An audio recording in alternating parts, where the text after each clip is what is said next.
अस्सलाम वालेकुम जी, कैसे हैं आप सब। उम्मीद करती हूँ आप सब खैरियत से होंगे।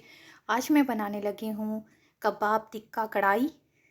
ये मैंने बाज़ार से रेडीमेड मटन कबाब लिए और साथ मटन टिक्का, और ये साथ मैंने 3 से 4 ग्रीन मिर्च छोटी छोटी काट लिए हैं, 2 बड़े साइज़ के टमाटर छोटे पीसेस में काट लिए हैं, 3 प्याज छोटे छोटे काट लिए हैं, और साथ ही हमारे पास चटनी जो कि कबाबों के साथ थी हमारे, ये भी मैं साथ यूज़ करूँगी। अब इन कबाबों और टिक्कों को मैं छोटे छोटे पीसेस में काट लेती हूँ।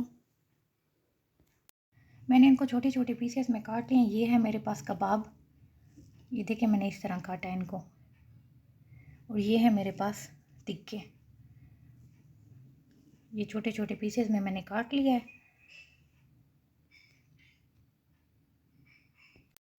ऑयल होने लगा है हमारे पास गरम। अब मैं इसमें डालूंगी प्याज।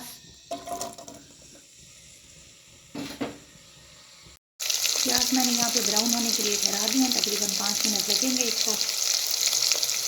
प्याज हो गए हैं तकरीबन मेरे पास ब्राउन। अब मैं इसमें डालूंगी टमाटर। अब मैं इसमें ऐड करूंगी थोड़ा सा पानी। अब मैं इसमें ऐड करूंगी थोड़ा सा नमक, थोड़ा सा सफ़ेद जीरा। सुर्ख मिर्च मैं इसमें इस्तेमाल बिल्कुल नहीं करूंगी, क्योंकि जो चटनी मैं इस्तेमाल कर रही हूँ उसमें ऑलरेडी सुर्ख मिर्चें काफ़ी ज़्यादा डली हुई हैं। अब इसको मैं 5 मिनट के लिए दम के लिए ठहरा दूंगी।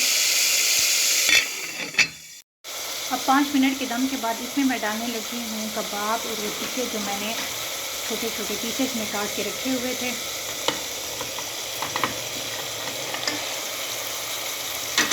सारे इसमें डाल रही हूँ। अब मैं इसमें डालूंगी चटनी।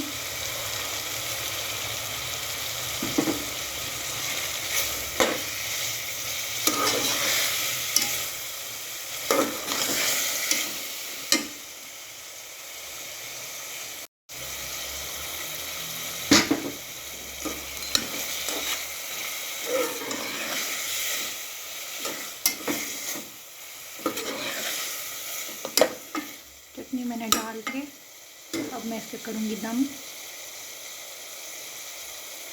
दम के लिए 5 मिनट के लिए मैं मज़ीद ठहरा दूँगी इसको। अब 5 मिनट के दम के बाद मैंने इसको खोल लिया है। कढ़ाई तकरीबन हमारे पास हो गई है रेडी।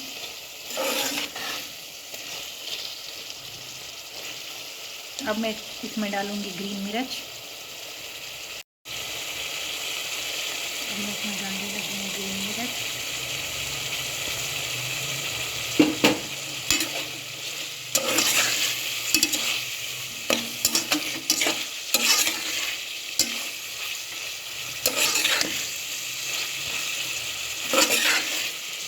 ये हो गई हमारे पास रेडी।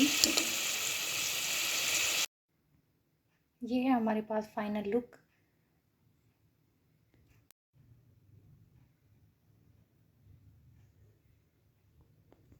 कढ़ाई हो गई हमारे पास रेडी। आई होप कि आपको ये रेसिपी बहुत अच्छी लगी होगी। अगर आप लोगों को ये रेसिपी अच्छी लगी है तो मेरे चैनल को लाइक और सब्सक्राइब करना ना भूलें। मिलते हैं नेक्स्ट वीडियो में, तब तक के लिए अल्लाह हाफिज़।